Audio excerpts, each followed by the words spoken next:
Good evening folks, Silver here. Today we follow the story of Christian, a bartender, and Mr. Blinsky, a patron, and one fateful night that will change their lives forever. What happened, you ask? Let's find out. Also, before we begin, a lot of you who listen to these narrations aren't subscribed, so if you end up enjoying this narration, please consider subscribing. It's free and you can always unsubscribe later. With that, enjoy the story. Mark Blinsky was the biggest arsehole that Christian had ever met in his 2 years as a bartender. The bastard would always come on a Wednesday night, when people were scarce to be found in his tiny bar next to Sagacon Beach. Apparently, the people in his small town were either at the beach or too busy with their own jobs to have a drink on a Wednesday, which meant that Denny's shifts weren't always very interesting. Of course, Christian always assumed that the only reason Mr. Blinsky was available to come on a Wednesday night was because nobody would hire him for any job. Christian sat behind the bar on one of those boring, rainy Wednesday nights, and thought back to when Mr. Blinsky first stumbled into his bar. A few months previously, Christian was quietly working at the bar when a rather disheveled gentleman burst in and sat down. His face was clearly unshaven, and his black hair was an absolute mess. He adjusted himself before turning towards Christian and uttering a small remark. "Filthy place, isn't it?" Christian eyed the man's grin with a raised eyebrow. The man noticed this and snickered. "Come on, the floors aren't swept, there's still some dirty drinks all around and plenty more," the man stated in a very snarky tone. "If you don't like it, then don't come," Christian replied, equally snarky. The man laughed before replying, "Oh, but I can't stop myself. This is the only place I can grab liquor in town, so I'm stuck looking at your disgusting place whenever I want to grab some whiskey." "Before you keep blabbering on, who exactly are you?" "Mark Blinsky. Call me Mr. Blinsky. I recently moved into a dreadful apartment complex. What was the name again? Belvedere? Yeah, Belvedere apartment complex or something. Anyway, I'm applying for a job. It won't be much, but it should be way better than just bartending," Mr. Blinsky insultingly said. After that, Mr. Blinsky ordered a drink, and the night progressively got worse until he left in an incredibly tipsy state. If Mr. Blinsky was already fairly honest with what he thought of people normally, drinking must have made him the most honest man in the world. The routine was the same on those days. Mr. Blinsky would trip inside, insult something related to Christian, have too many drinks, gossip about some pretty lady he had a fun time with earlier that week, and wander onto the streets, rinse and repeat, every Wednesday. Of course, in addition to being insensitive towards pretty much everybody around him, Mr. Blinsky was an arrogant, untidy slob. He stumbled around so much, anybody who noticed him trying to simply go from point A to point B would think that he had some sort of walking abnormality. In other words, Mr. Blinsky wasn't just a bitch, but an incompetent bitch. Despite this, there was still one highlight to those Wednesday nights, and that was a woman named Peg. At first, Christian liked her when she walked in carefully through the doors and quietly asked for a drink. As time passed, however, Christian fell in love with just by picking up on her little mannerisms and other qualities she had. Although she was a knockout, she was also rather reserved and seemingly intelligent. The way she carried herself seemed to be quite independent as well, which was an attribute that Christian admired. The way she would sip a drink and enjoy the peace of a Wednesday night, the way she would occasionally run her fingers through her wavy blonde hair, the list goes on. Christian was completely infatuated with what he considered to be his own personal goddess. The problem was that Christian never had the guts to actually say much to Peg. Christian was not only shy, but also very embarrassed when talking about his personal life. For example, Christian couldn't imagine Peg liking the fact that he still lived in the solitary house next to the Belvedere apartment with his dad, who seemed to only be in the house whenever he had to do the taxes, because he couldn't even afford an apartment. It also didn't help that Peg didn't usually like to stay in the bar very long. Therefore, the time Christian actually spent with Peg was so small that it was almost overshadowed by Mr. Blinsky's obnoxious, lengthy appearance later in the night. Christian wished to just kick Mr. Blinsky out and never let him back in, but his portly boss, who almost always worked at home, acknowledged him as one of their most profitable customers, as he was essentially getting himself wasted every week.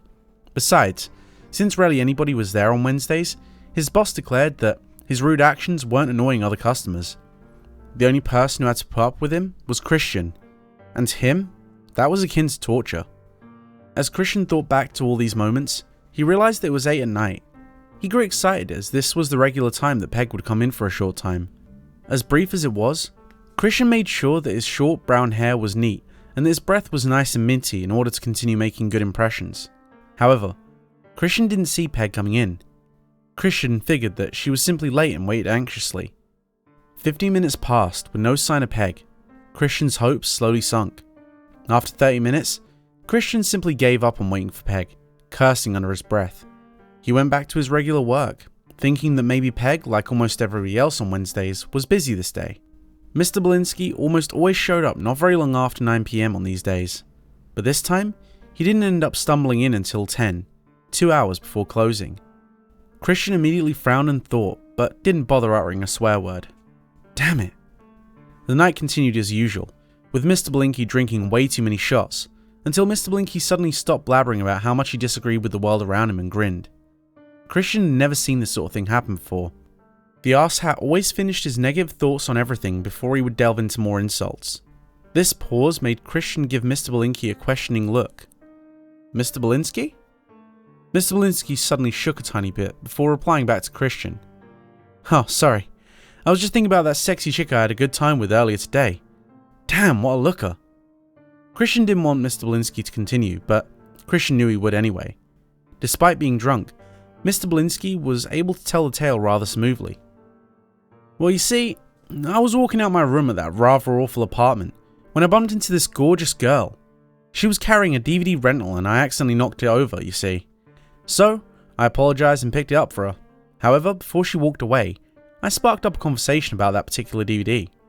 We walked and talked more, and we actually found out that we had pretty close rooms to each other. I'm in room 21, and she lives in room 23. Anyway, I invited her to my place to watch the movie, and she accepted. The film was some trash romantic comedy, but after that, I moved on to first base, if you know what I mean. We kept going for a while, and at the end of it all, we exchanged phone numbers and she planned to meet me again tomorrow morning. Talk about a successful date. Christian was used to this sort of gossip each week. However, what shocked Christian most was what Mr. Belinsky said next. Her name is Peg, and I think I'll go steady with her for a while, if there ain't anyone else that catches my eye. Christian froze. He felt as though his heart was shattering in small pieces and being smashed by a hammer wielded by none other than Mr. Belinsky. The girl that Christian had eyed and wished to talk to since forever was now going out with this pig, this absolute slob of a human being. What did she even see in him? How could she, the goddess among humans, see anything other than repulsion in that sick slime of a man? If there was one wish Christian could have, it would be to have Mr. Belinsky die. Christian eyed Mr. Belinsky, who was now chattering about his useless political views, and realized that he could grant his own wish. Within minutes, Christian could knock Mr. Belinsky unconscious and murder him. It would be just so easy to repeatedly bash Mr. Belinsky's head until he finally fell to the ground. Nobody bothers coming to the bar on a Wednesday, especially as late as it was, so if Christian was to achieve his wish, he might as well go for it now. Christian grabbed a bottle of alcohol, but Mr. Belinsky hadn't noticed. It caused Christian to feel a brief sense of regret. Could he commit murder? Could he live with the fact that he had ended the life of another man, no matter how terrible a person they were? Christian was about to let go of the bottle when he visualized Mr. Belinsky and Peg together. He could almost hear Peg's moans and pure wanting for Mr. Belinsky. The most vivid thought was that of Mr. Belinsky smirking in absolute pleasure and lust right at Peg. Christian grasped the bottle firmly once more, and in a quick movement, covered Mr. Belinsky's mouth and began bashing him on the head. Mr. Belinsky continually struggled, but had the disadvantage of being very, very drunk. He might talk alright when drunk, but he certainly couldn't move alright. It didn't take long until Christian was sure he was unconscious. He watched Mr. Belinsky collapse on the floor, his skull clearly bleeding. However, he wasn't dead yet. Christian couldn't congratulate himself until he finished the job. Christian could have been very brutal with the killing, but he decided he didn't want blood to get everywhere around the pub. It would just make extra work for him to cover it up, and he didn't need that. Instead, he thought of a rather humorous and easy way of killing him. Christian remembered that today was a very rainy day, and that an unconscious, drunk man could easily drown in a puddle if he wasn't careful. Therefore, Christian lightly dragged Mr. Belinsky out the back door of the bar, and found a puddle within seconds. Making sure nobody saw him, he slammed Mr. Belinsky's face straight into the puddle. Christian stood there for a long time, looking at the now drowned Mr. Belinsky. It didn't matter that the man had drowned rather quickly. Christian was just admiring his actions. The feeling he had when he slammed Mr. Belinsky into the puddle was one of intense satisfaction and even euphoria. The man who had constantly made the latter parts of Wednesday night a torturous experience would no longer bother him. However, Christian couldn't bask in the feeling for too long. He clearly couldn't afford to move somewhere else, so he needed to be able to hide a corpse well enough so that it would never be found. Staying calm, Christian began to theorize on possible places to bury Mr. Belinsky's corpse before he thought of Sagakun Beach.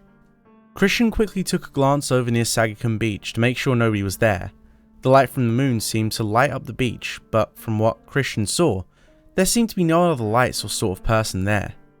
Luckily, Christian did notice that there was a small boat still on the beach. Christian dragged Mr. Belinsky from outside the front of the bar and closed up, deciding that he had a pretty good reason to close early for the night. He eventually reached his cheap used car, popped open the trunk, and stuffed the corpse inside. He drove for about 45 seconds, after all it was right next to the bar, until driving pretty close to the tide. Pulling out a flashlight and putting it in his pocket, just in case he needed it, Christian opened the trunk and pulled Mr. Belinsky's corpse to the nearby boat. After pulling him into the boat, he saw that the boat was motorized and had a sign talking about how it should only be used by the lifeguard. Ignoring this, Christian was glad that there was still gas in it and didn't require any key. Being of relatively strong build, Christian pushed the boat several feet before it was finally on the water. Christian then got in it and started up. Relieved that the boat wasn't very loud and probably wouldn't alert anybody nearby, Christian began to drive. He drove for about 5 minutes or so before he decided it was about time to ditch the body. Dragging the body out of the boat, Christian took one last glance at Mr. Belinsky's repulsive face before pushing the corpse off and quickly watching it disappear into the deep, dark ocean. Immediately, relief went through his mind. Thank God. The drive back made Christian feel as though a weight had been lifted. He no longer had to worry about Mr. Belinsky ever causing him any sort of trouble ever again. The drive back made Christian feel as though a weight had been lifted. He no longer had to worry about Mr. Belinsky ever causing him any sort of trouble ever again. After attempting to put the boat back where he thought he originally saw it, Christian began to walk to his car and thought about how successful this had gone. He was sure that nobody would ever find Mr. Belinsky's body from the bottom of the ocean. Hell, nobody would even question who or where he was for a long time. After all, nobody cares about... It was during that thought process that Christian remembered something he had completely forgotten after killing Mr. Belinsky that could completely ruin his plan. Christian forgot about a key person due to his joy of murdering Mr. Belinsky, as well as his fixation on getting rid of the body. And this person could easily notice that Mr. Belinsky was missing. From there, the police could get involved, and from there, the person in question could easily report that Mr. Belinsky was going to the bar and that night he'd disappeared. When Christian realized this, the words of Mr. Belinsky flashed through his mind. We kept going for a while, and at the end of it all, we exchanged phone numbers and she planned to meet me again tomorrow morning. Tomorrow morning. As Christian walked to his car, he sat there for several minutes, contemplating if the excitement of killing another victim would truly compensate for the pain of killing the love of his life. Even if he did kill Peg, would that solve his problem? Wouldn't that just be another murder to slide under the rug to try and cover it up? What if Peg also had a family? Christian imagined heading to her apartment and quietly gazing upon his idol before intentionally murdering her. He imagined Peg opening her pretty little eyes to see the bartender, and with such innocence, not understanding why he would do this. Unless he told her how he felt. Christian felt like he was stronger than anything tonight. She was a goddess, and tonight, he might as well have been a worthy god to match her. He could drive there, stop by casually and confess his love. Then they'd run away together. And then? Christian closed his eyes and took a deep breath. Eventually he made his decision. Christian proceeded to put his car key into the ignition. Christian turned the key and typed Belvedere into his GPS and began to drive.